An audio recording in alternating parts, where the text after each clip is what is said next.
From realism to emotes, how Fortnite captured the Zoomer market. From Call of Duty promised us the ultimate tactical realism, but Fortnite won the decade by giving us the gritty. Think about that for a second. One franchise spent 20 years perfecting bullet drop, weapon recoil, and photorealistic mud on a soldier's boots. The other franchise gave its characters a dance that started as an end zone celebration in high school football. And the dance won. We are watching the slow death of the gritty military shooter as the defining aesthetic of a generation. Not because the genre got worse, but because Gen Z traded camouflage for neon. Somewhere in the last decade, realistic stopped being the thing that made a game feel important.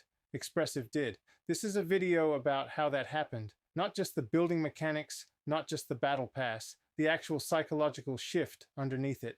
Why a generation of gamers looked at hyper-realistic ballistics and shrugged, while a cartoonish social playground captured their entire online identity. Here's the claim.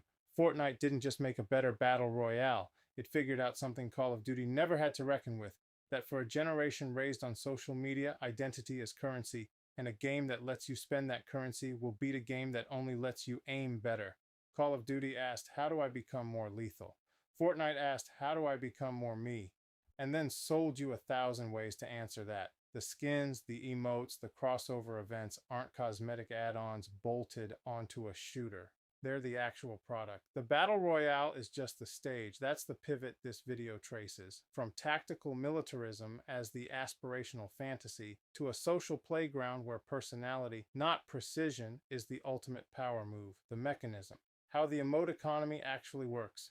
To understand why this worked, you have to understand what Fortnite actually sells. It isn't a battle royale, it's a stage, and the game is the excuse to be on it. Every other shooter on the market treats cosmetics as an afterthought, a skin swap that changes nothing about how the game plays. Fortnite inverted that completely. The emote wheel is arguably more central to the Fortnite experience than the gunplay. Pop off a gritty after an elimination, hit a take the L over someone's body, and you've just communicated something no weapon skin ever could. Personality, humor, dominance, meme literacy. That's not a cosmetic feature, that's a language, and crucially, it's a legible language, one that travels outside the game. A Cody kill streak means something to the person who earned it and nobody else. A Fortnite emote means something the second your friend sees the clip on TikTok because the emote itself is already a cultural reference before it ever appears in game. Fortnite didn't invent dances like the gritty or the renegade.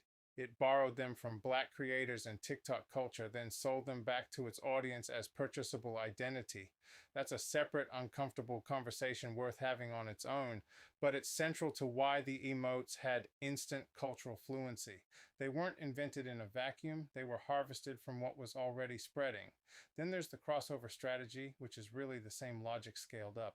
Fortnite figured out that identity isn't just self-expression, it's affiliation. Wearing Naruto or Spider-Man or a marshmallow skin isn't just looking cool, it's declaring membership in another fandom, inside a game built to let you flex that membership socially. Call of Duty's roster of operators is trying to solve a completely different problem, making you feel more capable. Fortnite's crossover roster is solving for making you feel more seen. That's the actual mechanism underneath the aesthetic versus realism framing from the cold open.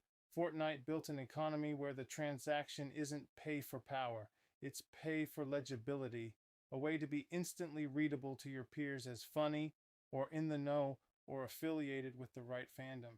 Code D's economy, even with its own skins and bundles, is still bolted onto a game whose core fantasy is competence.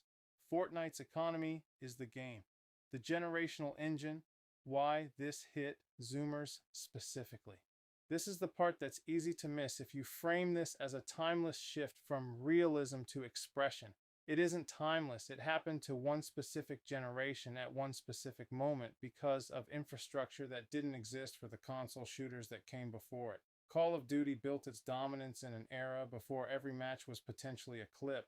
The Xbox 360 and PS3 generation played, then talked about it in person, on forums, maybe a screenshot.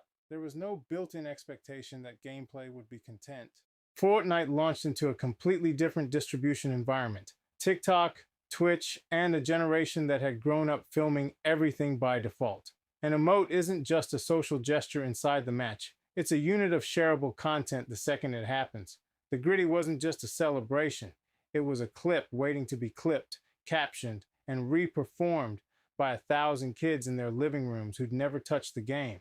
That's the infrastructure Call of Duty simply didn't have a use for. A perfect headshot is satisfying to the player who landed it. It is not, by itself, shareable. There's no legible bit in it the way there is in a dance. Realism, almost by definition, resists going viral because realism is about disappearing into the simulation, not performing for an audience. Fortnite's cartoonish, exaggerated art style wasn't a limitation of the engine. It was the only aesthetic that could survive being compressed into a 15-second vertical video and still read as fun. Add to that the fact that Zoomers were the first generation to treat gamer and content creator as overlapping identities from childhood, not sequential careers, and the picture gets clearer. Fortnite wasn't just a game they played, it was a stage they'd already been trained by TikTok to perform on. Call of Duty gave you skill you could be proud of privately. Fortnite gave you a bit you could distribute publicly. For a generation raised to treat distribution as the point, that wasn't a close call.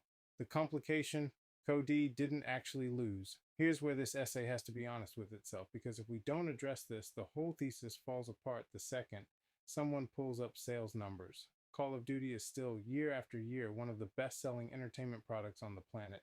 Warzone still pulls enormous concurrent player counts. Activision didn't quietly go bankrupt while Fortnite ate its lunch. So if the claim is Fortnite defeated Call of Duty, that claim is just wrong, and it's worth saying so plainly instead of hoping nobody checks. But notice what Call of Duty did in response to Fortnite's rise, because it's the most interesting evidence for this essay's actual thesis. Warzone added its own cosmetic economy. Operators got increasingly stylized, increasingly detached from realistic soldier, increasingly built around recognizable characters rather than anonymous grunts. Cody even ran its own crossover events. Nicki Minaj, anime tie-ins, tracksuits, and neon skins layered onto a game that used to sell itself on gritty authenticity. The tactical realism that defined Cody's early identity didn't just coexist with an emote economy, it got visibly crowded out by one. That's the more precise version of the claim this essay should actually be making. Fortnite didn't dismantle Call of Duty's business. It dismantled the idea that realism was the aspirational default for a shooter to succeed with a mass audience, so thoroughly that COD itself abandoned that premise to compete. The war was never over market share. It was over which fantasy a game had to sell to stay culturally relevant. And on that front, even Cody conceded the point by adopting the exact playbook this essay is describing. So the generation didn't reject Call of Duty.